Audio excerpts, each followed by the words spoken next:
बिस्मिल्लाहिर्रहमानिर्रहीम। नाज़रीन अस्सलाम वालेकुम, मैं हूँ इमरान वसीम। नाज़रीन, chief justice of Pakistan justice Qazi Faiza को ख़त लिख दिया गया है। इस ख़त के क्या मंदरजात हैं, किसकी तरफ से ये ख़त लिखा गया है, एक तो नाज़रीन इस मामले पर हम बात करेंगे। इसके अलावा नाज़रीन, बानी तहरीक इंसाफ इमरान खान के हुक्म पर पाकिस्तान तहरीक इंसाफ ने एक बड़ा फ़ैसला किया है।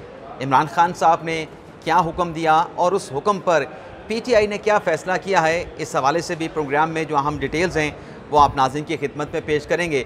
और तीसरी ख़बर नाज़रीन ये है कि इमरान खान साहब की इस्तदा को रद्द कर दिया गया है। कहाँ से इमरान खान साहब की इस्तदा को रद्द किया गया है, क्यों रद्द किया गया है, और अगर कोई रिलीफ मिला भी है तो किस हद तक मिला है। इसके अलावा नाज़रीन, एजेंसियों की हरासानी के हवाले से आज लाहौर हाई कोर्ट में जो समाअत हुई है, chief justice Lahore high court justice Shahzad Malik ने जो रिमार्क्स दिए हैं और फिर आज का अदालती फ़ैसला लाहौर हाई कोर्ट का, तो ये चंद अहम ख़बरें हैं जिन पर आज के व्लॉग में आप नाज़रीन के साथ हम बात करेंगे। हमारे साथ मौजूद होंगे सीनियर सहाफ़ी जानज़ेब अब्बासी साहब। तो जानज़ेब भाई, आपका बहुत बहुत शुक्रिया। कल भी आप हमारे साथ मौजूद थे, आज भी आप हमारे साथ मौजूद हैं।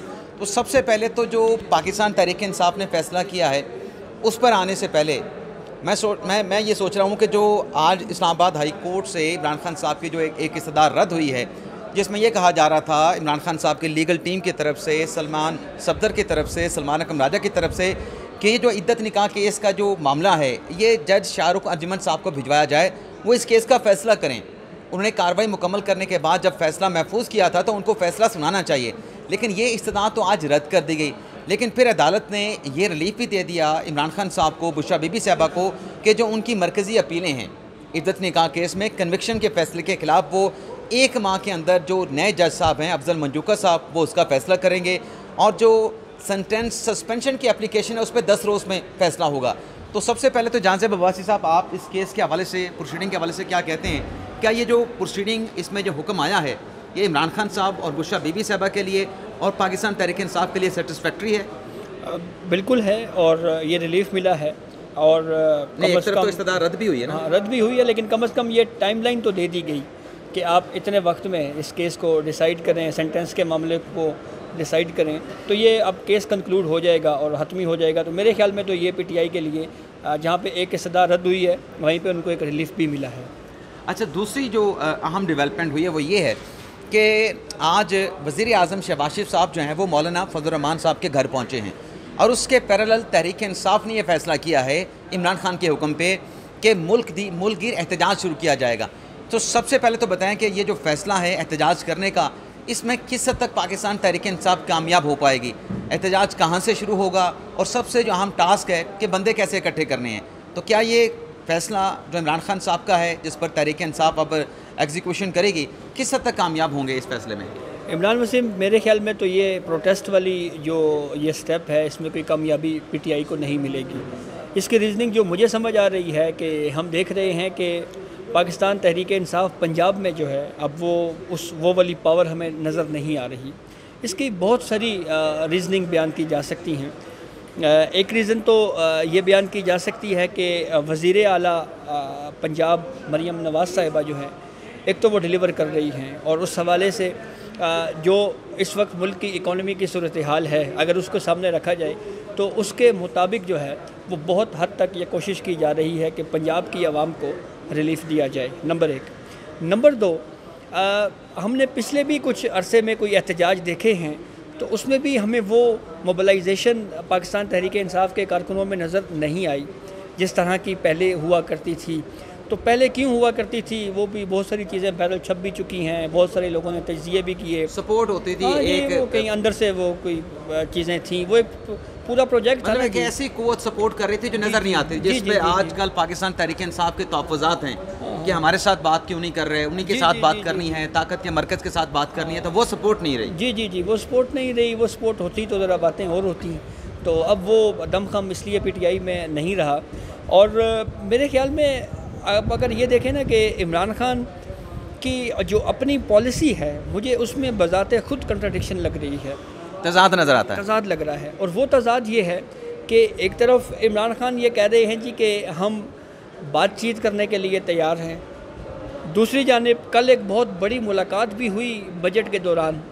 वो मुलाकात हुई नायब वज़ीर आज़म इसहाक़ डार साहब से, पाकिस्तान तहरीक इंसाफ के एक वफ्द की। अच्छा। और उस वफ्द में तकरीबन जो मरकज़ी पाकिस्तान तहरीक इंसाफ की क़यादत है जो इस वक्त मंजर आम पे है, उसमें उमर अयूब साहब हैं, शिबली फराज साहब हैं, तो वो सारे लोग उस मुलाकात में मौजूद थे। तो एक तरफ वो मुलाकात, और उस मुलाकात को भी अहमियत इसलिए दी जा रही है क्योंकि ये मैं और आप जानते हैं कि इसहाक डार साहब का मतलब नवाज शरीफ है, क्योंकि इसहाक डार साहब बहुत ज़्यादा करीब हैं मियाँ मोहम्मद नवाज शरीफ के। आपको याद होगा, आप ही के बाद में ऐड करते हुए, जब इमरान खान साहब 2014 में 13 के इलेक्शन के ऊपर धांधली के इल्ज़ामात लगाते थे और फिर जुडिशल कमीशन का इमरान खान साहब ने तकाजा किया था, मुतालबा किया था, उस जुडिशल कमीशन की तश्कील के लिए जो मुज़ाकरात हुए थे इमरान खान की तरफ से जहांगीर तरीन साहब ने किए थे और नवाज शरीफ की तरफ से इसहाक डार ने किए थे। जी बिल्कुल ऐसे ही है। तो एक तरफ वो बहुत बड़ी डेवलपमेंट है, दूसरा आपने खुद बताया मौलाना फजलुर रहमान और शहबाज शरीफ साहब की आपस की मुलाकात हुई है। तो जहाँ पे संजीदा नौयत की कोशिशें पॉलिटिकल फोर्सेस की जानिब से की जा रही हैं कि कहीं बातचीत के ज़रिए कुछ चीज़ों को सेटल किया जाए, तो ऐसी सूरत हाल में इमरान खान का ये कहना कि जी आप सड़कों पे निकल आएँ, आप प्रोटेस्ट करें, तो मेरे ख्याल में ये कोई बहुत संजीदा किस्म का फ़ैसला मुझे इसलिए नहीं लग रहा। लेकिन ये कोई पहली मरतबा बहरहाल नहीं जो हुआ। प्रोटेस्ट करने की जो बात कर रहे हैं ना, उसमें आप ये भी ऐड करें जान से बवासी साहब, ये एहतजाज हमने करना है इमरान खान साहब की रिहाई के लिए। क्या प्रोटेस्ट करके, मुजाहरे करके आप एक एक्यूज़ की, उसके मुकदमा दुरुस्त हैं, गलत हैं, क्या उसकी एक्विटल आप करवा सकते हैं? क्या इसका मतलब अदालतों पे दबाव बढ़ाना है? बिल्कुल यही है, और ये कोई पहली मरतबा थोड़ी हुआ है। पाकिस्तान तहरीका इंसाफ का ये खासा रहा है कि उन्होंने हमेशा अदलिया को दबाव लाने के लिए पुरतशद्दुद एहतजाज की राह पे पाकिस्तान तहरीक इंसाफ चली है। जब इमरान खान अदालतों में पेश हुआ करते थे तो वो लाओ लश्कर के साथ और वो डंडा सोटा ब्रिगेड के साथ इमरान खान ट्रैवल करते थे, और हर तरफ से एक कोशिश की जाती थी कि पूरा जो जुडिशल सिस्टम है उसको चोक कर दिया जाए। तो अब अल्टीमेटली केसेस तो अदालतों में ही है ना जी। अब वो केसेस सच्चे हैं झूठे हैं, ये अल्टीमेटली फैसला अदालतों ने ही करना है। बिल्कुल अदालतों ने फैसले करना है, लेकिन यहाँ पे ये भी ऐड करते हैं कि क्या अदालतें इस तरह के प्रोटेस्ट का दबाव लेती हैं, ख़ास तौर पे जब एहतजाज पाकिस्तान तहरीक इंसाफ का हो? मेरे ख्याल में उनको दबाव लेना नहीं चाहिए। अब लेती हैं या नहीं लेती हैं तो पता नहीं क्या होगा, उसका फैसला देखने वाले कर सकते हैं। जी, वो तो खैर खुद ही वो कमेंट इस पर कर लेंगे।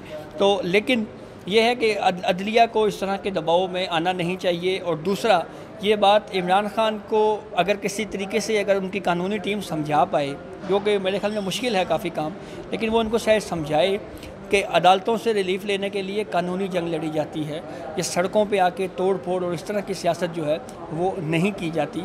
तो इससे मेरे ख्याल में इमरान खान की अपनी जो पॉलिटिकल पार्टी है उसको भी मज़ीद नुकसान होगा, और उसके साथ साथ जो एक थोड़ी बहुत कोशिश की जा रही है, जो मुज़ाकराती प्रोसेस के हवाले से जो चीज़ें चल रही हैं, वो सब कुछ जो है उसके ऊपर पानी फिरने का अंदेशा भी हो सकता है। तो इसलिए ये प्रोटेस्ट और ये चीज़ें इस इश्यू से मेरे ख्याल में आप PTI को बाहर निकल जाना चाहिए। पहले जो प्रोटेस्ट करते थे उसकी वजूहात मैं और आप डिस्कस कर चुके हैं। पहले वो काफ़ी ज़्यादा माशाल्लाह मदद और वो कुव्वतें और वो, तो अच्छा ये बताएं, वो नहीं रही, तो इसलिए मेरे ख्याल में इमरान खान को अब समझ जाना चाहिए कि अब वो वाली बात नहीं रही। अच्छा ये बताएं कि ये जो एक ख़त लिखा गया है chief justice of Pakistan justice Qazi Faisa को, एक ख़त तो इमरान खान साहब ने लिखने का फ़ैसला किया था कि सियासी मुज़ाकरात के हवाले से तहरीक इंसाफ की लीगल टीम को कह दिया गया है कि ख़त को तैयार करें, और ख़त तैयार करने के बाद चीफ जस्टिस काजी फायसा को भेजा जाएगा। लेकिन ये कोई एक और ख़त है जो कि चीफ जस्टिस काजी फायसा को भेजा गया है। ये ख़त क्या है, किस मामले पे लिखा गया है और क्यों लिखा गया है, इसकी आपको कोई लॉजिक नज़र आती है? इस ख़त पे कमेंट करने से पहले जो पिछली आपने बात की, वो जो इमरान खान की कोशिश है ना, वो खालिसतन ये है कि मुझे अपना सियासी बयानिया फ़राहम करने के लिए सुप्रीम कोर्ट इस्तेमाल हो। ये इमरान खान की कोशिश है कि मैं किसी तरीके से जुडिशरी को यूज़ करके जो है ना अपने सियासी मकासद या सियासी अहदाफ हासिल करूँ। एक तो वो बिल्कुल क्लियर कट है। अब इस ख़त के ऊपर आते हैं। ये एडवोकेट मियाँ दाऊद साहब हैं, इन्होंने जुडिशल कमीशन के मेंबरान को एक ख़त लिखा है, और एडवोकेट मियाँ दाऊद साहब वो हैं जिन्होंने मुज़ाहिर नकवी के ख़िलाफ़ सुप्रीम जुडिशल काउंसिल में कंप्लेंट की थी, और उसमें मिसकंडक्ट के हवाले से कंप्लेंट फ़ाइल की थी।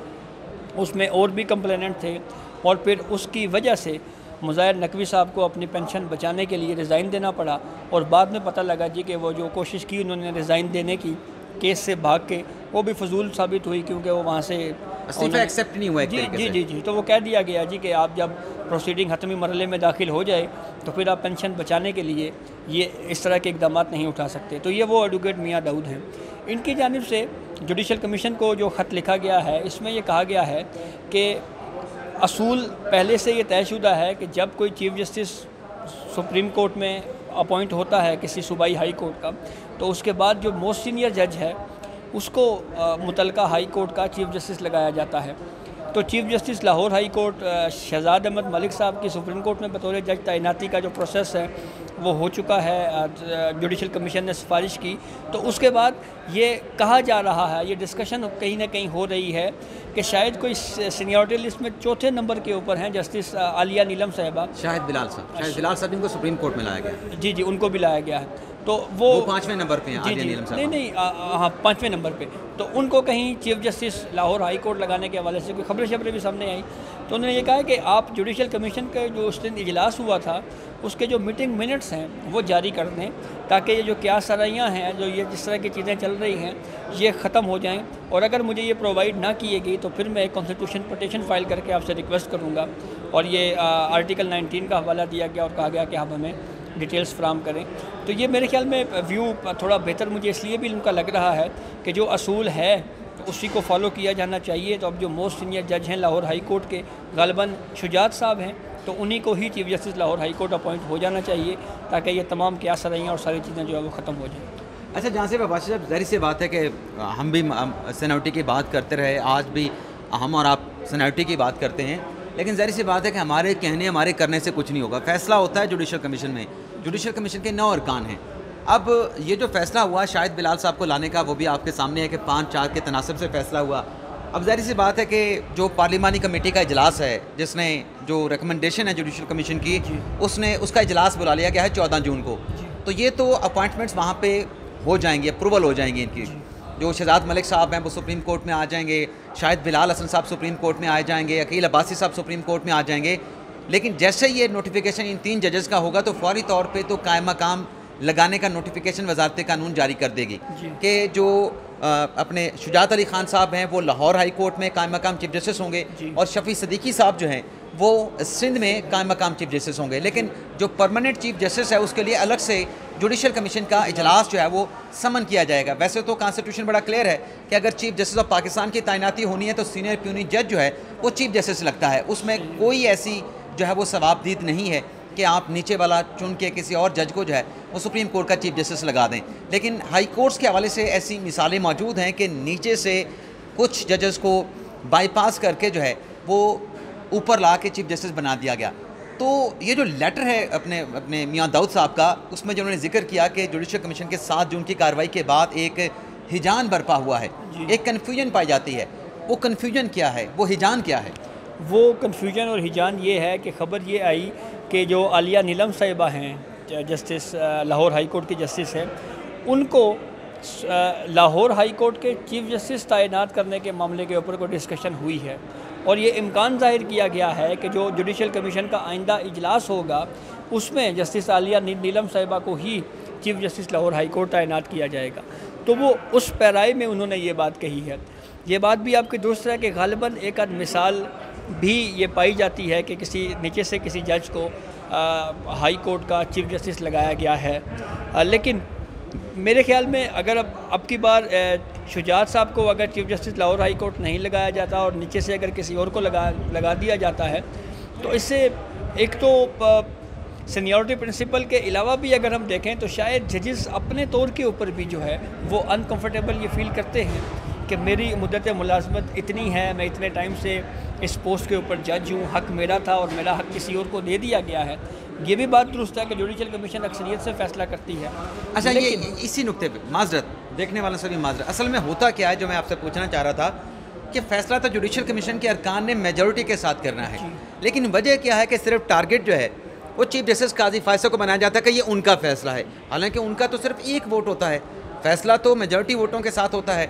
अब ये जो लाहौर हाई कोर्ट में मामला हुआ, वहाँ पे जो सरगोदा के ATC अदालत के जज ने लेटर लिखा है कि एजेंसियों की मदाखलत हो रही है, मुझे किसी की टेलीफोन कॉल आई है, रब्ता किया गया है, मुलाकात का वक्त मांगा गया है, तो तो आज chief justice Lahore high court justice Shahzad Malik साहब ने इस पर समाअत भी की है। इसमें सेक्टर कमांडर सरगोदा को नोटिस किया गया था, लेकिन जवाब मांगा गया था, जिसने अटॉर्नी जनरल और जो एडवोकेट जनरल पंजाब हैं उनके थ्रू कहा गया था कि आप उनसे हदायत लेके पंजाब हुकूमत का मौक़िफ़ क्या है, होम डिपार्टमेंट पंजाब का क्या मौक़िफ़ है, वफाकी हुकूमत का क्या मौक़िफ़ है और सेक्टर कमांडर आयसा का क्या मौक़िफ़ है। तो ये जवाब मांगा गया। तो आज की समाअत में तो शहजाद मलिक साहब ने बड़े शदीद बरहमी का इजहार इस मामले पे किया और फैसला जो है वो महफूज कर लिया है।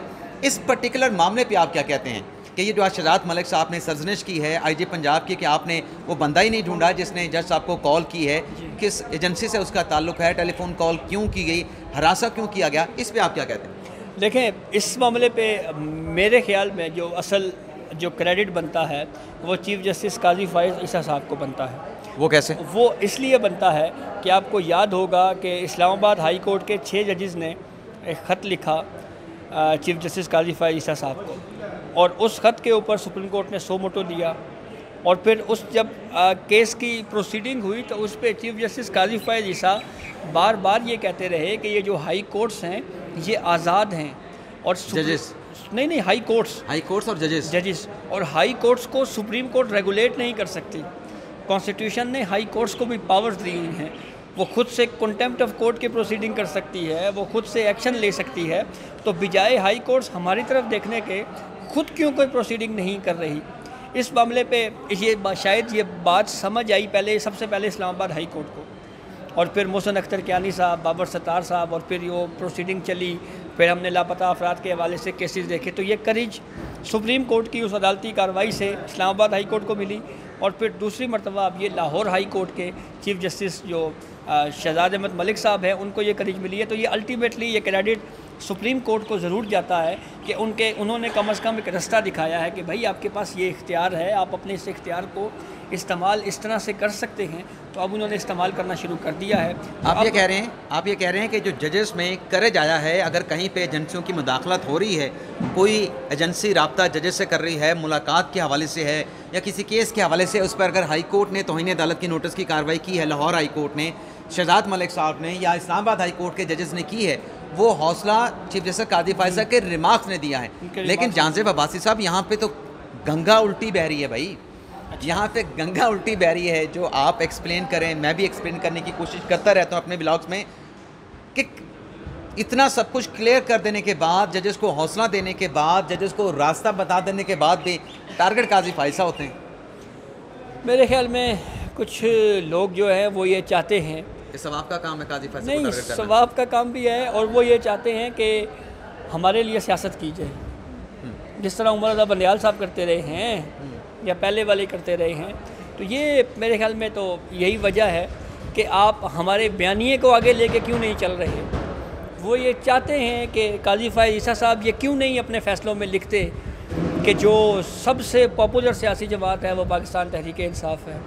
वो लोग ये चाहते हैं, पॉपुलर सियासी लीडर जो है वो इमरान खान है, सबसे ज़्यादा फॉलोवर इमरान खान के हैं, और वो ये चाहते हैं कि चीफ जस्टिस काजी फाइज ईसा साहब ओपन कोर्ट में बैठ के ये क्यों नहीं कहते कि ना गुड टू सी यू नहीं, कि हमने एक नोट लिखा है, पता नहीं वो नोट आप तक पहुंचा है नहीं पहुंचा, ये वजह मुझे मालूम होती है। तो नाज़रीन, दरअसल इस बिल्कुल एजेंसियों की अदालती मामलात में मुदाखलत नहीं होनी चाहिए, अगर मुदाखलत होती है उस पर एक्शन भी होना चाहिए। शहजाद मलिक साहब ने लिया, आज फैसला महफूज कर लिया, देखते हैं वो क्या फ़ैसला अनाउंस करते हैं। लेकिन जैसा कि मैं भी बात करता रहा, जांज़ेब अब्बासी साहब ने भी बात की कि रास्ता यही है कि अगर ऐसा कुछ हुआ है तो आप अपने पावर्स को इस्तेमाल करें। आपके पास कंटेम्प्ट की पावर है, आप जजेस के पास इतना अख्तियार है कि आप सुप्रीम जुडिशल काउंसिल के अलावा किसी को जवाबदेह नहीं हैं। आप समन कर सकते हैं, आप अदालत में बुला सकते हैं, आप नौकरियों से लोगों को बरतरफ कर सकते हैं। अगर ऐसा कोई किसी ने इकदाम उठाए जिससे इंसाफ की फराहमी का जो प्रोसेस है, जो रास्ता है उसमें खलल आता है, रुकावट पड़ती है, आप उनको नौकरियों से बर्खास्त कर सकते हैं।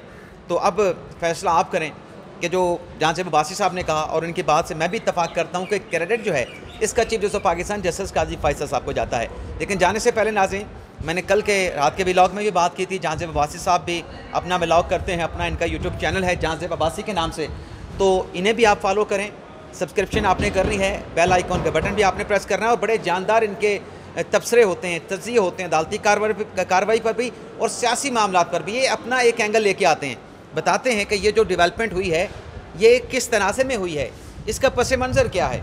तो मेरी रिक्वेस्ट होगी कि जैसे आप हमें फॉलो करते हैं, जहाँ से वापसी साहब को भी फॉलो करें। इजाज़त चाहते हैं नाज़रीन, अल्लाह हाफ़िज़।